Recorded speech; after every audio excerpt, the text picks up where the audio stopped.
स्वागत है आप सभी का मेरे इस छोटे से चैनल पर।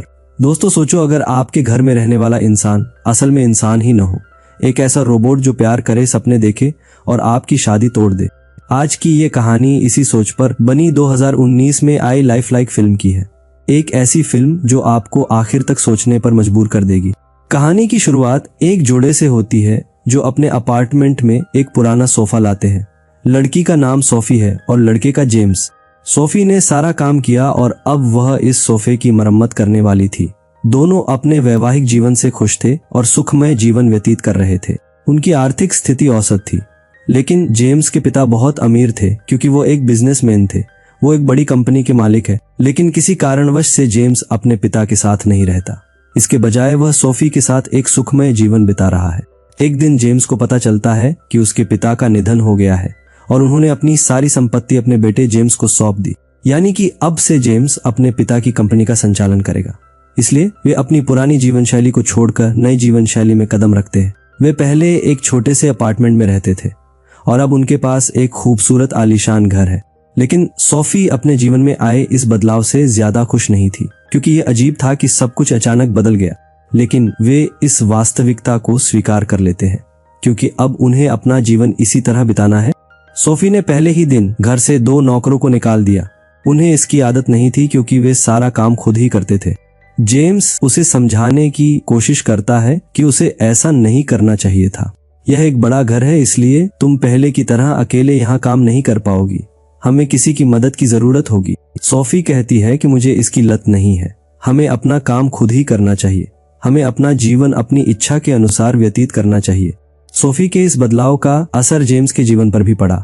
उसे पूरी कंपनी का प्रबंधन करना था, क्योंकि अब सारी जिम्मेदारियां उसके कंधों पर थी और अब वो हर चीज का विश्लेषण करने में तनाव महसूस करता।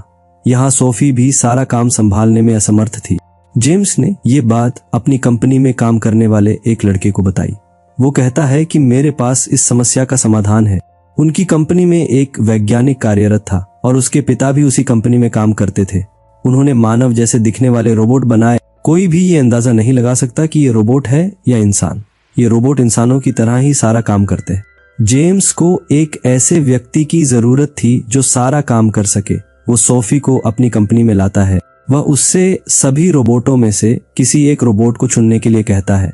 सभी रोबोटों को देखकर सोफी भी आश्चर्यचकित रह जाती है। वे इंसानों जैसे दिख रहे थे और आखिरकार वे अपने साथ एक रोबोट रखने का फैसला करते हैं। उस रोबोट का नाम हेनरी है। इन रोबोटों के निर्माता ने सोफी और जेम्स को आश्वस्त किया कि ये रोबोट आपको नुकसान नहीं पहुंचाएंगे। ये रोबोट बहुत अच्छे और उपयोगी है। इसे साबित करने के लिए वो हेनरी से जेम्स के जूते चाटने के लिए कहता है। इसका मतलब ये है कि वे मनुष्यों के हर आदेश का पालन करेंगे, चाहे वह आदेश अच्छा हो या बुरा। ये ध्यान देने योग्य बात थी। लेकिन फिर भी वे हेनरी को घर ले आए। हेनरी ने अपने काम में अच्छा प्रदर्शन किया और धीरे धीरे उसने सारा काम अकेले ही संभाल लिया। इससे सोफी और जेम्स को काफी मदद मिली। जब जेम्स उससे बात करता था तो वो विनम्रता से जवाब देता था और इसलिए जेम्स उसे बहुत पसंद करता था, क्योंकि हेनरी उनके लिए परिपूर्ण था और किसी भी तरह से इंसान से कम नहीं था। वो हेनरी के साथ सब कुछ साझा करता था। शुरुआत में सोफी को हेनरी अजीब लगा, लेकिन समय के साथ साथ वो उसे पसंद करने लगी। वो हेनरी के साथ समय बिताती थी और उसके साथ अपनी पसंदीदा किताबें पढ़ती थी। हेनरी भी उनसे बहुत खुश था और उनके साथ खुलकर बातें करने लगा। दरअसल उसे इस तरह बनाया गया था कि अगर उसका मालिक खुश हो तो वो भी खुश हो जाए। उसे अपने मालिक के आदेशों का पालन करने और उसे खुश करने के लिए बाध्य किया गया था। पहले तो सोफी और जेम्स का जीवन अस्त व्यस्त था, लेकिन अब वे सहज महसूस कर रहे हैं। फिर एक दिन सोफी हेनरी से भावनाओं, प्यार और मानवीय संवेदनाओं के बारे में पूछती है। हेनरी प्रेम, भावनाओं और मानवीय संवेदनाओं की अवधारणाओं को अच्छे से स्पष्ट करता है और उनके बीच के अंतरों पर प्रकाश डालता है। ये देखकर जेम्स ने हेनरी को इस तरह की बातें करने से मना कर दिया। वो कहता है कि तुम इन बातों के अलावा बाकी काम बहुत अच्छे से करते हो। दरअसल इस नए जीवन में कदम रखने के बाद जेम्स इतना व्यस्त हो गया कि वो सोफी को ज्यादा समय नहीं दे पाता था और जेम्स ने कई बार गौर किया कि सोफी हेनरी से जुड़ गई है और उसके साथ खुश है। उसे ये जानते हुए ईर्ष्या होने लगी। हालांकि वो अच्छे से जानता था कि हेनरी एक इंसान नहीं बल्कि एक रोबोट है, लेकिन फिर भी उसे हेनरी नापसंद होने लगा। जेम्स को हमेशा ये बात याद रहती थी कि वह एक रोबोट है, इंसान नहीं। लेकिन सोफी उसे एक इंसान मानती थी, क्योंकि उसमें इंसानों जैसी सारी भावनाएं मौजूद थी और इसी वजह से वो हेनरी से काफी प्रभावित हुई थी। लेकिन जेम्स को ये बात पसंद नहीं। वो अपनी पत्नी को समझाने की कोशिश करता है कि वो इंसान नहीं बल्कि रोबोट है। उसे ऐसा महसूस ना होने दो कि वो एक इंसान है, क्योंकि हेनरी ठीक वैसा ही व्यवहार करेगा जैसा तुम उसके साथ करोगी। अगर हम हेनरी को इंसान मानेंगे तो वो भी खुद को इंसान समझने लगेगा। लेकिन सोफी अपने पति जेम्स की बात से सहमत नहीं होती, क्योंकि उसकी नजरों में हेनरी बिल्कुल इंसानों की तरह परिपूर्ण था। उसने अपना काम पूरी कुशलता से किया और इंसानों की तरह कोई गलती नहीं की। एक रात सोफी को कुछ आवाज सुनाई देती है। वो हेनरी को उसके घर पर देखने जाती है। दरवाजा खुला था, लेकिन वो वहां नहीं होता। फिर सोफी ने देखा कि हेनरी तो बगीचे में लेटा हुआ है। जब वो उसके पास जाती है तो उसे एहसास होता है कि हेनरी सपना देख रहा है। रोबोटों में ये चीज नई और अजीब थी। जेम्स ने उसे जगाया और वे उसे अंदर ले गए। अगले दिन वे वैज्ञानिक को इस समस्या के बारे में बताते हैं कि हेनरी आधी रात को बगीचे में गया था, इसलिए वह वैज्ञानिक उनके घर आता है और हेनरी की जांच करता है। वे उन्हें बताते हैं कि इसमें कोई खराबी नहीं है, ये एक छोटी सी गलती है जो सामान्य है और ऐसा दोबारा नहीं होगा। आपको किसी भी प्रकार की शिकायत नहीं होगी। सोफी ने वैज्ञानिक से कहा कि मैंने उसे सपना देखते हुए देखा था, जिस पर वैज्ञानिक का कहना है कि हेनरी पिछले कई दिनों से आपके साथ रह रहा है, इसलिए हो सकता है कि उसने आपके बारे में सोचा हो और उसके मन में कुछ भावनाएं उत्पन्न हुई हो। आपने हेनरी को इंसान होने का एहसास दिलाया, इसलिए उसने खुद को इंसान मानना शुरू कर दिया। ये सुनकर जेम्स सोफी पर गुस्सा हो जाता है और कहता है कि ये सब तुम्हारी वजह से हुआ है। तुम उसके साथ इंसान जैसा व्यवहार कर रही हो, इसलिए वो ऐसा हो गया है। अब से तुम उसे महज एक रोबोटिक मशीन मानोगी। उसमें भावनाएं नहीं है। वो वही करेगा जो हम उससे करने को कहेंगे। लेकिन सोफी हेनरी के बारे में ऐसा नहीं सोचती थी और न ही कभी सोचेगी। इस बात को लेकर पति पत्नी दोनों एक दूसरे से नाराज हो जाते हैं। वही जेम्स हेनरी से कहता है कि तुम मेरी पत्नी से दूर रहोगे, तुम उसके साथ समय नहीं बिताओगे और न ही उसके साथ किताबें पढ़ोगे। यह सुनकर हेनरी ने जेम्स से पूछा, क्या मैंने कोई गलती की है? जेम्स का कहना है कि मुझसे बहस मत करो, बस निर्देशों का पालन करो। अगले दिन हेनरी सोफी को सब कुछ बता देता है, जिससे वो गुस्सा हो जाती है और घर छोड़कर चली जाती है। इस बात पर बुद्धिमान हेनरी जेम्स को समझाता है कि आपके और आपकी पत्नी के बीच की समस्याएं मेरी वजह से नहीं है। ये सब इस नई जीवन शैली में प्रवेश करने के बाद हुआ। आप एक दूसरे के करीब नहीं रहे और एक दूसरे को समय नहीं दे सके। शायद यही वजह है कि सोफी हेनरी की ओर आकर्षित हुई, ये जानते हुए भी कि वह इंसान नहीं है। वो उसे पसंद आने लगा। सोफी लगातार उसके बारे में सोचती रही। उसने उसके बारे में सपना भी देखा। हेनरी इतना अच्छा था कि अब सोफी के पति जेम्स को भी वो पसंद आने लगा। जेम्स भी उसकी ओर आकर्षित था।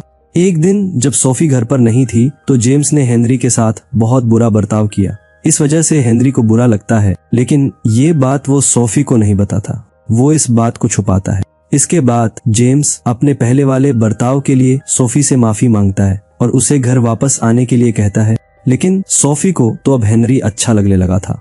फिर एक दिन जब सोफी और हेनरी साथ थे तो हेनरी में कुछ मानवीय भावनाएं विकसित हुई और उसने कबूल किया कि वह उससे प्यार करता है। ये सुनकर सोफी घबरा जाती है, क्योंकि हेनरी बिल्कुल इंसानों की तरह व्यवहार करने लगा था। वो इतनी डर जाती है कि हेनरी से कहती है वो वापस उसी जगह चला जाए जहां से आया है। सोफी अपने पति को बताती है कि हेनरी ने कबूल किया है कि वो उससे प्यार करता है। ये सुनकर जेम्स आक्रामक हो जाता है। वो हेनरी को जगाता है और उसे थप्पड़ मारता है, यहाँ तक कि वो हेनरी को बंद कर देता है। इसके बाद वो वैज्ञानिक को फोन करके कहता है कि वो इस रोबोट को वापस ले जाए, क्योंकि अब उन्हें इसकी जरूरत नहीं है। उसने हमारी जिंदगी तबाह कर दी है। लेकिन हेनरी पूरी तरह बदल चुका था और उसे ये भी पता चल चुका था कि वे उसे नष्ट करने वाले हैं। वो सोफी से अनुरोध करता है कि उसे यहाँ से न भेजे, क्योंकि उसे यहाँ रहना अच्छा लग रहा है। मैं अपनी गलती स्वीकार करता हूँ कि मैंने गलत कहा। पता नहीं कब से मुझ में मानवीय भावनाएं विकसित होने लगी और मैं तुम्हें पसंद करने लगा। हेनरी ये भी बताता है कि उसके पति ने उसके साथ गलत किया। ये सुनकर सोफी को बहुत बुरा लगा। फिर पति पत्नी दोनों ने स्वीकार किया कि वे दोनों हेनरी की ओर आकर्षित हुए थे। उन्हें इस बात का अफसोस है और वे जल्द ही इस रोबोट से छुटकारा पा लेंगे, जिसके बाद वे साथ में एक अच्छा और सरल जीवन बिताएंगे। फिर कुछ देर बाद वो वैज्ञानिक हेनरी को लेने आता है, लेकिन इस बार हेनरी पहले की तरह आदेश का पालन नहीं कर रहा। वो वैज्ञानिक को अपशब्द कहता है और यहीं पर एक बड़ा रहस्य उजागर होता है। हमने शुरू से ही देखा है कि हेनरी कभी भी रोबोट जैसा नहीं दिखता था, बल्कि एक इंसान जैसा दिखता था, क्योंकि वास्तव में वो रोबोट नहीं बल्कि एक इंसान था। और इस सब के लिए वो वैज्ञानिक जिम्मेदार था, क्योंकि वो खुद को रोबोट निर्माता कहता है। इसकी शुरुआत उसके पिता ने की थी। उन्होंने मनुष्य को परिपूर्ण बनाने के लिए प्रयोग किए। वह उसे इस तरह से डिजाइन करना चाहता था कि वो कोई गलती ना करे और सभी आदेशों का पालन करे। ये प्रयोग रोबोटों पर नहीं बल्कि जीवित मनुष्यों पर किया जा रहा था। उन्होंने उन्हें कई अच्छी बातें सिखाई और लगातार इंसानों को परिपूर्ण बनाने की कोशिश करता रहा, जैसा उसने हेनरी के साथ किया था। उसने हेनरी को बचपन से ही गुमराह करना शुरू कर दिया था। उसे सिखाया गया था कि वो एक रोबोट है, इंसान नहीं। लेकिन क्या किसी को बदलना संभव था? जब वो सोफी और उसके पति के साथ रहने लगा तो उसकी मानवीय भावनाएं जागृत हो उठी, जैसे कि उसका सपना देखना और सोफी के लिए उसका प्यार। सोफी और जेम्स हेनरी की ओर आकर्षित हुए क्योंकि वो रोबोट नहीं बल्कि एक इंसान था। जब पुलिस को इस बात का पता चलता है तो वो कंपनी के सभी सदस्यों को जिन्हें रोबोट समझा जाता था उन्हें अपने साथ ले जाती है। जब वह वैज्ञानिक अपने प्रयोग को नष्ट होते हुए देखता है तो पागल हो जाता है।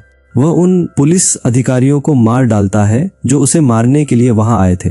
वो सोफी और जेम्स को भी मारने की कोशिश करता है, लेकिन हेनरी उनकी रक्षा करता है और इस बचाव में वह वैज्ञानिक की हत्या कर देता है। इसके बाद हेनरी इतना दुखी हो जाता है कि आत्महत्या करने की कोशिश करता है। इस तरह हेनरी अब सोफी और उसके पति से हमेशा के लिए दूर चला गया।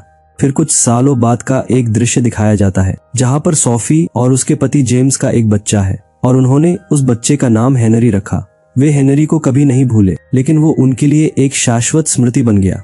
वे हेनरी को अपने साथ रखना चाहते थे, इसलिए उन्होंने अपने बेटे का नाम हेनरी रखा और इसी सीन पर ये कहानी यही खत्म होती है। तो दोस्तों, इस मूवी से हमें ये सीख मिलती है कि इंसान को परफेक्ट बनाने की कोशिश खतरनाक हो सकती है, क्योंकि भावनाएं ही इंसान को इंसान बनाती है। रिश्तों में समय और भावनाएं जरूरी है, सुविधा नहीं। सोफी और उसके पति का रिश्ता टूटने की वजह रोबोट नहीं बल्कि दूरी थी। अगर आपको ये कहानी थोड़ी भी पसंद आई हो तो वीडियो को लाइक करके चैनल को सब्सक्राइब जरूर कर देना। कहानी में अंत तक बने रहने के लिए आपका धन्यवाद।